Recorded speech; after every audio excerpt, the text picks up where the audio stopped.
Jubilee Hills by election తర్వాత BRS party ఏం నేర్చుకుందన్నా, ఏం నేర్చుకోవాలి? అంటే అన్ని ఎలక్షన్ లెక్కనే జూబ్లీహిల్స్ ఎలక్షన్, కాకపోతే ఇట్లా కూడా గెలవచ్చా అనేది ఈ జూబ్లీహిల్స్ నుంచి తెలుసుకున్నాం. అంతేనా? అంతే కదా. ఇప్పుడు వాళ్ళ గెలుపు అనేది అసలు మిరాకిల్ అది. అదే మిరాకిల్ ఎట్లా అవుతుంది అంటే ఇప్పుడు నీకు అక్కడ ఈ 2 ఏళ్ల కాలంలో రేవంత్ రెడ్డి ఏం చేసిండని ప్రజలు ఓటేస్తారు ఫస్ట్ థింగ్, అంతే కదా.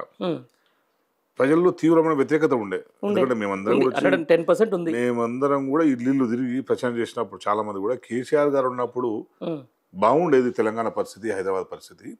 కేసీఆర్ గారు పోయిన తర్వాత అభివృద్ధి మొత్తం కుంటుపడింది, మా జీవితాల్లో కూడా ఇబ్బందికరమైన పరిస్థితులు ఉన్నాయని ప్రజలు మాతో షేర్ చేసుకున్నమాట. ఓకే, పెన్షన్ సరిగా వస్తలేదు, నీళ్లు సరిగా వస్తలేవు, వాటర్ ట్యాంక్ కనబడకపోతుండే. ఎవరు మీరేనా వచ్చింది, ఎవరు మేము ప్రచారం చేస్తుంటే వాటర్ ట్యాంక్ వచ్చింది పోసిపోయింది. ఆయన చెప్తుండు, సార్ కేసీఆర్ ఉన్నప్పుడు ఎప్పుడు వాటర్ ట్యాంక్ రాలే, ఇప్పుడు వాటర్ ట్యాంక్ వస్తుంది సార్ అని చెప్పి. సో ఇటువంటి ఒక పరిస్థితి మేము చూసిన తర్వాత బీఆర్ఎస్ గెలుస్తాం మేము అనుకున్నాం, కానీ ప్రతికూలమైన రిజల్ట్ వచ్చిందంటే దాంట్లో ఎట్లా అనుకుంటాం మరి? గ్యాంబ్లింగ్ జరిగింది అనుకుంటాం కదా, ప్రజాభిష్టానికి వ్యతిరేకంగా నిర్ణయం వచ్చిందని మేము అనుకుంటాం. అంతేనా? సో బలవంతం చేసి బెదిరించి, బూత్ ఏజెంట్లను బెదిరించి, అక్కడ ఉన్న నాయకులను బెదిరించి, ఇక రిగ్గింగే జరిగింది అన్నట్టు లెక్క. ఆల్మోస్ట్ ఆల్ నువ్వు దొంగ ఓట్లు వేసారు, కొన్ని వేల ఓట్లు దొంగ ఓట్లు వేసి గెలిచారు వాళ్ళు. సో ఇది అట్లా కూడా గెలవచ్చు ఫస్ట్ టైం తెలుసుకున్నాం. మనకు కూడా నేను కూడా వార్తలు ఇక్కడ బీహార్లో రిగ్గింగ్ జరుగుతుంది, బూతులకు పోయి వాళ్ళే గుద్దుకుంటారని మనం వింటుంటాం, కానీ ఇప్పుడు చాలా అఫీషియల్ గా పోయి దొంగ ఓట్లు వేసుకున్నారు.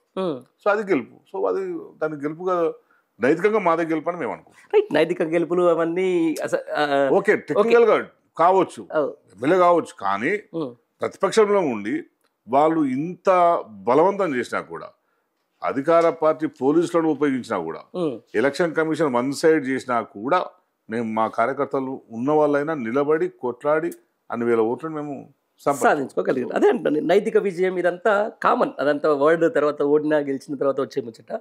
ఇప్పుడు మీరు ఏమంటున్నారు, జూబ్లీహిల్స్ బై ఎలక్షన్ అనేది ఒక పెద్ద గుణపాఠం అట్లాగనే చూడాలి, అట్లా కూడా చేయొచ్చు అనేది కూడా చూడాలంటారు. రేపు పొద్దున స్థానిక సార్వత్రిక ఎలక్షన్లు కూడా జరుగుతాయి, ఇక్కడ జరిగిన ఫార్ములానే రేపు పొద్దున అక్కడ కూడా అప్లై చేస్తే అప్పుడు బీఆర్ఎస్ పార్టీ ఎట్లా ఎదుర్కొంటుంది?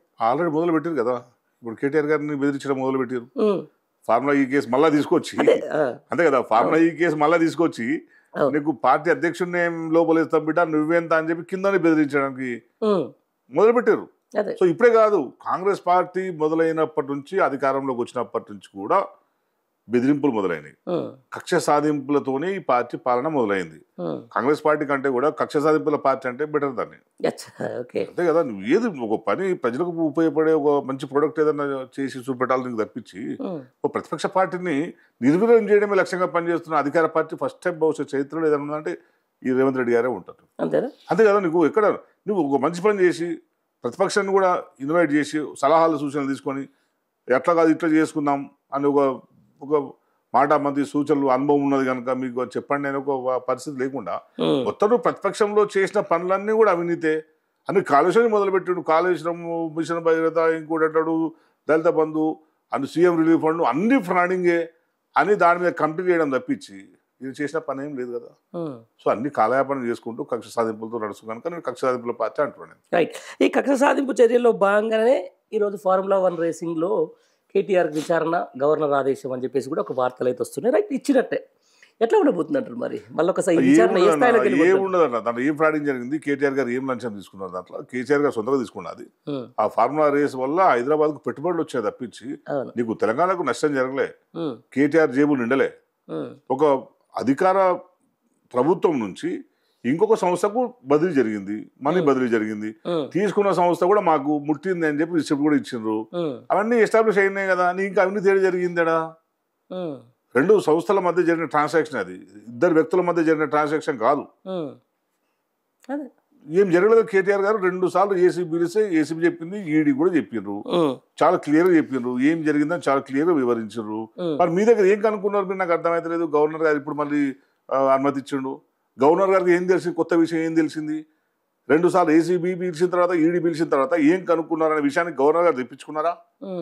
తెప్పించుకునే అనుమతి ఇచ్చిర్రా? లేదా కాంగ్రెస్ పార్టీ ఒత్తిళ్లకు లోనై ఇచ్చిరా, లేదా కాంగ్రెస్ బీజేపీ ఒక్కటై బీఆర్ఎస్ నాయకుల్ని ఇట్లా అణగదొక్కాలనే కుట్రలో భాగంగా ఇచ్చిరా. సో ఇవన్నీ పాలిటిక్స్ తప్పించి దీంట్లో ఎటువంటి వాస్తవం లేదని చాలా స్పష్టంగా అర్థమవుతుంది. అంతేనా? అంతే, ప్రజలు కూడా అదే నమ్ముతారు కదా. నువ్వు అదే ఇప్పుడు ప్రజాస్వామ్యానికి సంబంధించిన దాంట్లో ఏదైనా ఒక బీఆర్ఎస్ పార్టీ వర్సెస్ ఒక 10 పార్టీలకు ఆడికి వచ్చిన పరిస్థితి. ఇప్పుడు మొన్నటిదాకా జూబ్లీ హిల్స్లో 110% కాంగ్రెస్ పార్టీకి బీజేపీ స్పష్టంగా మద్దతు తెలిపిన సంగతి అందరూ చూస్తున్నారు. మళ్ళీ ఈరోజు బయటికి రాగానే కాంగ్రెస్ మీద యుద్ధం ప్రకటించిండు ఏది బండి సంజయ్. మొన్నటిదాకానేమో బీఆర్ఎస్ పార్టీ దాకా. అసలు ఈ అనైతిక పొత్తులు ఎట్లా చూస్తారన్న? వీళ్ళకు మొదటి నుంచి పొత్తు ఉన్నది. ఇదేంది, ఇది అనైతికం కాదా? ప్రజలు గుర్తించరా? కొన్ని కట్టర్ బీఆర్ఎస్ బీజేపీ కార్యకర్తలు గుర్తించరా? మీరు చూస్తారు కదా, దొంగనే దొంగ దొంగ అంటారు. వాళ్ళిద్దరు కలిసి పని చేసుకుంటారు. మళ్ళా బండి సంజయ్ ఏమంటారు, టీఆర్ఎస్ కాంగ్రెస్ పార్టీ ఒకటి అంటాడు. ఈయన ఏమంటాడు, కాంగ్రెస్ ఆయన ఏమంటాడు, బీఆర్ఎస్ బీజేపీ ఒకటి అని అంటాడు. వాళ్ళిద్దరు అండర్స్టాండింగ్ గా పని చేసుకుంటారు, మళ్ళా కన్ఫ్యూజ్ చేస్తారు. అంటే వాళ్ళిద్దరు కలిసి ఏంటంటే కేసీఆరే వాళ్ళకు థ్రెట్. ఈ రాష్ట్రంలో ఒక ప్రత్యామ్నాయం, జాతీయ పార్టీలకు ప్రత్యామ్నాయం ఏదైనా ఉన్నది అంటే కేసీఆర్ గారే బీఆర్ఎస్ పార్టీ. సో బీఆర్ఎస్ లేకుండా చేస్తే మనమే ఉండొచ్చు కదా. ఉంటే నువ్వు ఉంటావు, లేకపోతే నేను ఉంటా, ఎవరెవరు ఉంటాం. కానీ కేసీఆర్ ఉంటే మన పుట్టుగతులు ఉన్నామనేది వాళ్ళకి తెలుసు కనుక వాళ్ళు ఇట్లా నాటకాలు ఆడి బీఆర్ఎస్ నిర్వీర్యం చేసే ప్రయత్నం చేస్తారు. ఇన్ని రోజులు ఏం చెప్పారు, ఒకడు ఏం చెప్తాడు, ఎంఐఎంతో బీఆర్ఎస్ కుమ్ముక్కైందని చెప్పి ఎవడు బండి సంజయ్ విమర్శించాడు కదా. మరి అదే ఎంఐఎం ఇప్పుడు కాంగ్రెస్ తో కుమ్ముక్కైంది కదా, మరి బండి సంజయ్ ఎందుకు మాట్లాడతలేడు? అదే అంటున్నా ఈ విషయం మీద. ఎటు పోయి కేసీఆర్ ను బీఆర్ఎస్ ను ఎదురకుండా చేయడమే వాళ్ళ లక్ష్యం.